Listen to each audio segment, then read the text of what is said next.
por uma noite gélida de São Petersburgo, em que ele sente a existência dos ossos. Já imaginaram? Alguém sabe aqui que os ossos existem de fato? Não? Vocês podem ir lá para Chicago e pegar um menos 30 em janeiro com sensação de menos 43. Aí vocês sentem a existência da tíbia, a existência do joelho. Eu achava que minha avó falava do reumatismo, tadinho, eu achava que a minha avó estava reclamando. Eu senti, eu antecipei a decrepitude beckettiana e dostoiévskiana com o reumatismo de inverno. É simplesmente traumático. E o homem ridículo está caminhando ali pela noite gélida de São Petersburgo e fala, é hoje. Eu vou enfiar a bala na cabeça e vou acabar com essa pasmaceira, com esse horror do qual eu não quero mais fazer parte. No momento em que ele decide, ele olha para uma estrelinha. Não vou conseguir desdobrar o que essa estrelinha significa no sonho. Porque no sonho ele vai fazer uma viagem transcendental, uma viagem eterna. Ele vai vivenciar a eternidade e ele vai descobrir, existe toda uma filosofia da história. Esse é um dos tópicos do meu estudo na tese de doutorado, para mostrar, eu faço só para falar, só estou mencionando, não dá para discutir isso aqui. Eu mostro uma discussão entre o Dostoiévski e o Hegel. E a história ali com um sentido de espírito objetivo.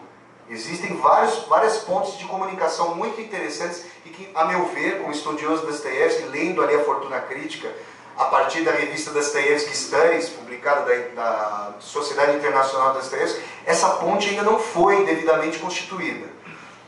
Esse sonho vai se dar nessa estrelinha. É um dos aspectos. A estrelinha vai ser o local para o qual o homem ridículo em seu sonho vai se destinar. O que nos interessa aqui, para fazer a contraposição ao Thanatos, e vejam, só faço uma síntese antes de continuar.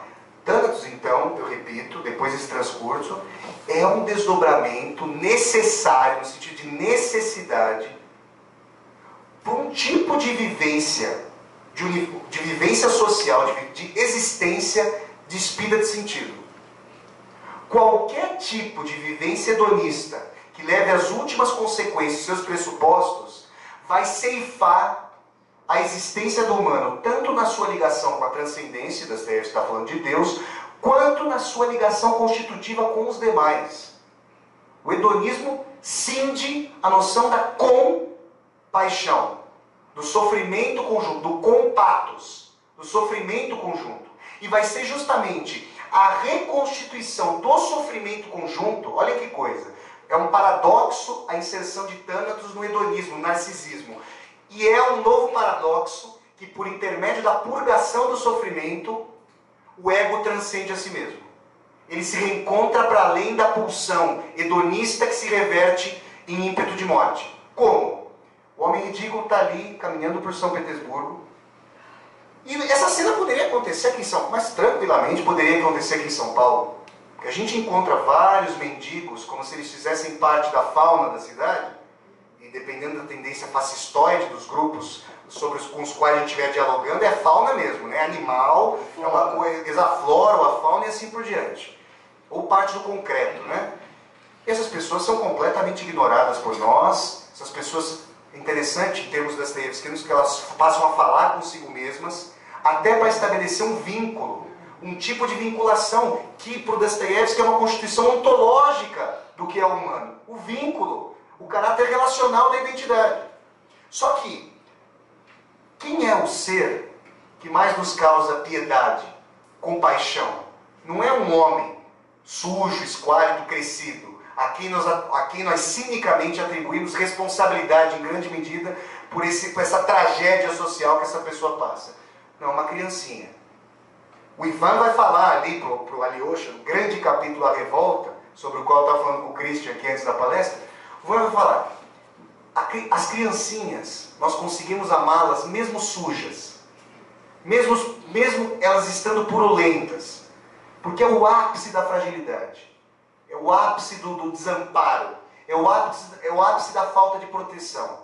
Ainda que o Nietzsche vai dizer que existe uma projeção egóica, narcísica, como se nós projetássemos o nosso medo de sofrimento nessa criança, então não haveria uma compaixão que transcende o ego, mas haveria um novo egoísmo, ainda que com compaixão. Quer dizer, quem procura acha, né? Se você toma o egoísmo, você vê o egoísmo em todos os locais, você não consegue ter qualquer tipo de análise em que o ego supere a si mesmo. Eu não estou usando ego aqui, vocês estão percebendo, no sentido psicanalítico. Eu estou falando de ego no sentido de eu, no sentido de pulsão narcísica, no sentido de pulsão utilitária. Então, o homem ridículo encontra essa menininha. Ele se depara com essa menininha. Ele não tem nome, é o homem ridículo, e essa menininha também não tem nome. Mas o curioso é que o inominável, para retomar ali a colocação do Beckett, é o mote da salvação desse homem ridículo. Por quê? Porque a menininha vai lá, puxa a roupa do homem ridículo andando pela rua alheio a esmo e começa a falar, mamã, começa a chorar, a gritar pela mamãe. E obviamente, o homem ridículo é um grande intelectual dostoiévskiano, uma perspicácia muito grande, ele já saca que é a mãe, pelas vestimentas da menina, roupa totalmente encharcada. E o Dostoiévski é exímio, né? Em levar as últimas consequências, em fazer com que o leitor, que já via ali, fala, nossa, eu vou me matar daqui a pouco. Aí o leitor já começa ali a se apiedar pela menina. Roupa encharcada, o sapato roto e assim por diante. E não apenas ela está fragilizada, como um dos últimos loci de verdade numa sociedade como essa, que, digamos, a ligação entre mãe e filha, o amor materno, um dos últimos locais, redutos de verdade, está para ser rompido. Porque a mãezinha dela está para morrer, está sendo violentada, não se sabe ao certo. Mas é muito fácil deduzir o que vai acontecer. E é muito fácil pensar, dostoiévskianamente, ou até em termos brasileiros, o que aconteceria com essa menina no decorrer da vida dela. Será que é difícil imaginar, depois que a mãe fosse embora, o que ia acontecer com essa menina? Se ela encontrasse um Stavrogue, um pedófilo ali, ela teria sua iniciação no meretrício bem cedinho, bem cedo. Então, o homem ridículo vai se deparar com essa personagenzinha, que é a quintessência do que desponta como um princípio de compaixão. Ser indiferente a essa menina, ser indiferente a esse sofrimento, é realmente a prova do niilista por excelência. Na verdade, é difícil entrever, e o Dostoiévski também discorre sobre isso, e vários autores niilistas como Cioran, que a gente traduz aqui a francesa como Cioran, vão querer discutir como é que é possível ser niilista e envelhecer. Essa é uma questão. Ué, se não faz sentido algum, o único sentido mesmo é a bala na ideia. É a bala na lata. E essa menininha começa a trazer para o homem ridículo uma série de intempéries, uma série de sabores, sensações contraditórias. Ele enxota a menina, ele manda a menina embora, ele é um carrasco. É terrível a atitude dele. E a menininha vai buscar alguém mais. Só que ele volta para casa.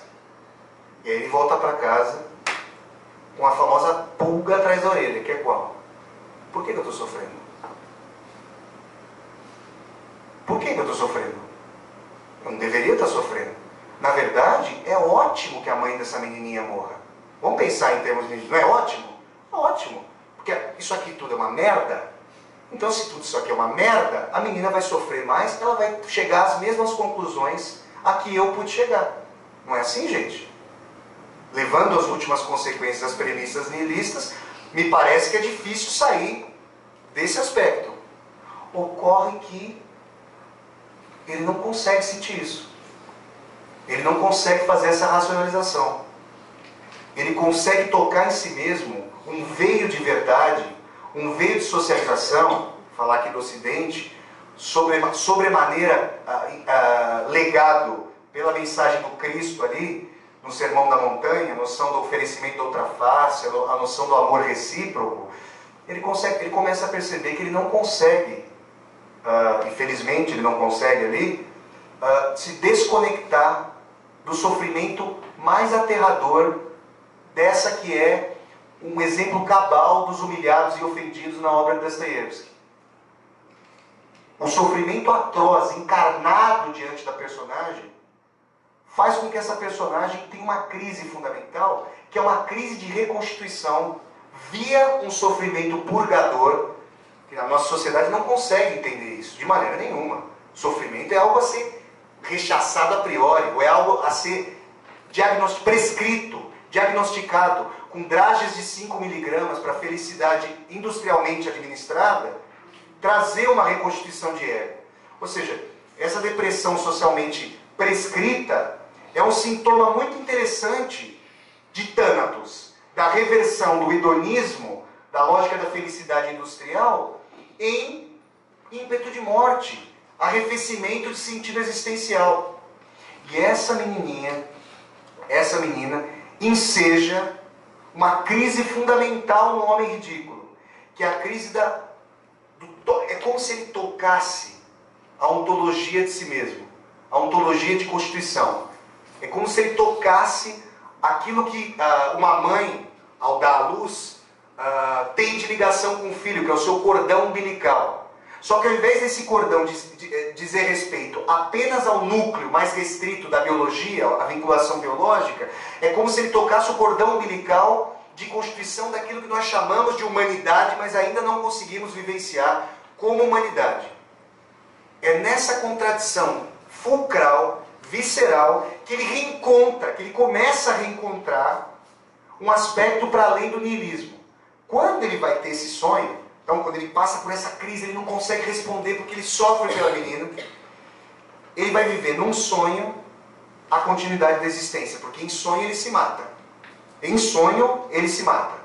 E aí, ao se matar, ele vai ser resgatado do caixão por uma entidade que ele não consegue entender bem qual é, e ele vai viver ali na narrativa do sonho, ele vai vivenciar a diacronia, ou seja, o através da história, da queda. É uma reedição ali, é uma mescla das que é muito interessante da trajetória do Gênesis, ali o primeiro livro do Velho Testamento, com influências greco-latinas, com a noção da Idade de Ouro, de que a humanidade teria vivido em seu passado idílico, tanto na tradição greco-latina anterior, ou aliás, desconectada, antes da conexão cristã ali com a formação da Bíblia, com o Velho e Novo Testamento. Essa noção da Idade de Ouro, você tem nas tragédias ali gregas, a Idade de Ouro, a Idade de Prata e a Idade de Bronze, a obsolescência, mas um período inicial de ouro. E então, para nós falarmos aqui de um texto que vem caindo em desuso, mas que é um texto muito importante para a formação ocidental, que é a Bíblia, no Gênesis a gente tem, como vocês, se não leram, imagino que conheçam, de ouvir falar, ou porque fizeram o catecismo e assim por diante, a noção ali do Éden, paraíso idílico que se perde. Vejam, eu não tenho... quanto tempo me resta? 10. Então eu tenho até um tempinho, mas eu não vou conseguir analisar com vocês a sequência do sonho. Mas o que me interessa dizer aqui é que, se eu fizer o advogado do diabo de mim mesmo, e essa é uma coisa que como escritor eu adoro fazer, pensar a contrapelo de mim mesmo. Todo mundo já leu aqui os diálogos de Platão, não? Quem já leu ali os diálogos de Platão sabe que o Sócrates é um dos maiores matreiros da história do pensamento ocidental. Você está ali, a hora que você pensa que você pegou a cauda do pensamento dele, é justamente essa cauda que vai fazer com que você com ela se enforque. Então, vejam, eu não vou discorrer sobre o sonho, porque isso aí demandaria muito tempo, mas eu trago a minha fala até aqui, e agora eu jogo a minha fala contra si mesma. Vejam como a nossa sociedade, eu estava lá nos Estados Unidos, eu vi isso, vocês devem ter visto, eu vi uma execução ao vivo, gravada por um helicóptero. Vocês assistiram a isso, não? Acho que vocês assistiram, se não assistiram, vou colocar. Que passou no programa Cidade Alerta, e que passou no programa Brasil Urgente. São duas figuras maravilhosas, dois estandartes. Para falar em pulsão de morte, falar em pulsão de morte reproduzida pela nossa indústria cultural. Flávio, nosso futuro prefeito. Nossa Senhora. É só a gente pensar. Agora vejam só. Eu assisti a uma execução em que o helicóptero ali, o helicóptero da Polícia Militar, guarnecido, devidamente municiado com as câmeras dos programas ali, ela flagrou uma execução de um rapaz, havia dois rapazes em uma moto, eles estavam fugindo e efetivamente jogaram o capacete contra o policial, mas quando eles caíram no chão, deu para perceber, claro, isso é uma grande discussão ali jurídica, como é que vai ser, mas deu para perceber ali que eles não estavam armados e foram executados ali é uma situação muito complicada, é um momento muito complicado, mas a questão não é essa. A questão é, essa execução foi transmitida ao vivo, e o Datena, agora eu vou citar o nome dele, fazer até um elogio. Vocês vão falar, meu Deus do céu, vocês vão me apedrejar. Mas vejam, o Datena levantou a bola da execução e começou a fazer críticas àquilo. Se alguém for procurar na internet os comentários na página do programa dele, os comentários dos espectadores em relação a essa colocação do Datena, vocês vão perceber como essa mediação entre o homem ridículo e a menininha foi completamente cindida. Porque os espectadores diziam, tá com pena de bandido, Datena? Leva pra casa. Não tô acreditando que você tá com pena desses vagabundos. Tinha que matar mesmo. Pessoal, aquelas pessoas e tantas outras pessoas que são mortas, e muitas vezes a morte na periferia, quando tem uma quantificação em dezenas, vem à tona, porque diariamente essas mortes acontecem, mas elas precisam alcançar 19 números, para não dizer seres humanos, porque eles já foram desumanizados por esse tipo de sociedade há muito tempo, para alcançar noticiário. O que eu estou querendo dizer? Que existe um tipo de reprodução de morte da compaixão, ou seja, em termos dostoiévskianos, de exacerbação de thanatos no nosso caráter relacional, que mata essas pessoas a priori. Eu estou falando de pessoas apenas como um hábito, porque sociologicamente não são pessoas há muito tempo. Essas pessoas, seres humanos, são tratados como coisas, na verdade como inimigos públicos, número um, com pertencimento étnico, com pertencimento social, com um tipo de vestimenta, com um local em que moram, de tal maneira que um reencontro escatológico de um nihilista como o homem ridículo, com uma menininha naquelas condições da nossa sociedade, poderia fazer com que ele primeiro assassinasse para depois se matar. Esse é um desdobramento possível da narrativa dostoiévskiana. Se nós quiséssemos fazer o que eu acho muito... Essa é uma das premissas do que eu tento fazer em literatura. É perceber o movimento dos diagnósticos de época nos escritores.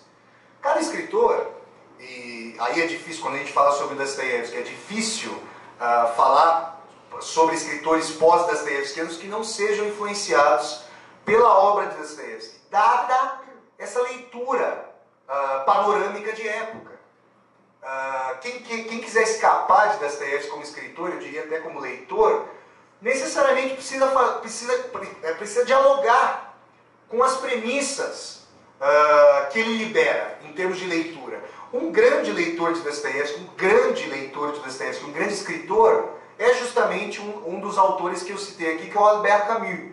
Esse tentou pensar a reconstrução da humanidade, justamente sem essa vinculação com o transcendente, a partir de uma imagem. O Camus era um belíssimo escritor e um belíssimo poeta de imagens.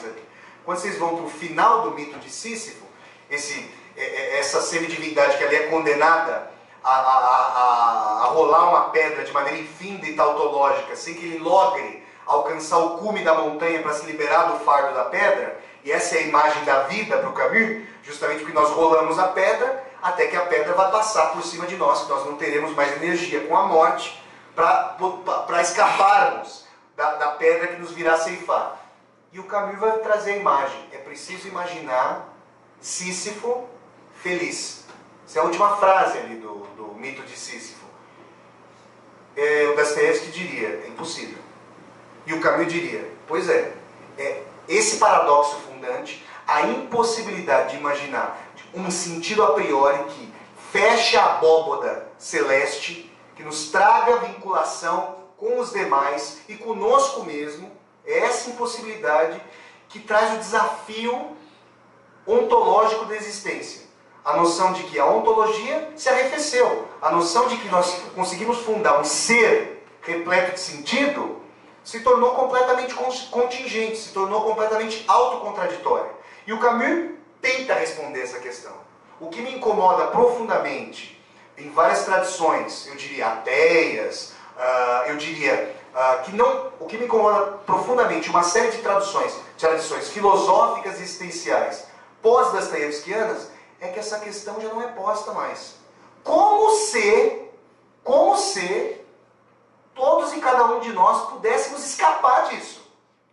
Como se nós pudéssemos vivenciar, hipostasiar a morte, ficcionalizar a morte, como se ela não fosse a vivência mais fundamental. Como se a morte não vivificasse a vida. Quem já perdeu entes queridos, sabe corporalmente do que eu estou falando. Corporalmente, não é intelectualmente ou em termos de projeção abstrata. Aliás, quem já leu aqui a grande obra de Thomas Mann, A Montanha Mágica, tem ali um determinado momento, o narrador Thomas Mann chega ali, bem no comecinho ele vai falar: quem muito pensa sobre a vida, cedo ou tarde se depara com a morte. Com a morte, que é o grande tema, a morbidez. Vejam, a morte em Dostoiévski é mórbida justamente quando ela é a imagem de um universo sem Deus. Quando o buraco negro da morte, ou para nós usarmos, por exemplo, uma imagem do Svidrigailov, em diálogo com Raskolnikov, ali no Crime e Castigo. O Svidrigailov fala o seguinte: Deus foi para as cocuias? Então eu tenho uma imagem para falar do que é a eternidade. Aliás, do que ela não é mais. Imaginem que eu penso na eternidade a partir de agora como um quarto repleto de aranhas. E eu estou no meio desse quarto. Vocês vão falar: não, Flávio. Aí vocês vão ver a propaganda dos cartões de crédito, porque a vida é agora, a administração da felicidade. Quem já teve alguém na família, recebeu um diagnóstico, falo de câncer, né? Uma doença bastante singela, bastante leve, não é verdade? Câncer é justa a imagem dessa doença, é uma imagem bem correlata com esse quarto repleto de aranhas. Imagine, todo mundo aqui tem algum projeto, por maior ou menor que ele seja, algum tipo de continuidade, algum tipo de teleologia. Lidar com a noção, lidar radicalmente, enfrentar, cavalgar essa noção, sem cela, a noção de que os projetos, as vinculações são completamente contingentes, são completamente perecíveis, decrépitos, fadados à obsolescência, fadados à extinção. É disso que se trata na obra de Dostoiévski. Então, a noção de Thanatos em Dostoiévski, essa leitura tem a ver com um sentido muito próprio, de época. Claro que a gente pode também fazer uma leitura muito interessante pelo prisma da psicanálise, por isso que eu acho interessante complementar as nossas perspectivas. Mas esse diagnóstico de época, ali em Dostoiévski, é um diagnóstico que me parece interessante. Recentemente eu li um texto do professor Vladimir Safato aí na Folha, ele cita o Freud, falando que Freud tem uma colocação muito interessante, que a filosofia, eu pensei em Dostoiévski, até para citar essa frase aqui na nossa discussão. Freud, citado pelo Safato ali, ele não menciona em que livro Freud, quando, em que ocasião Freud teria dito isso,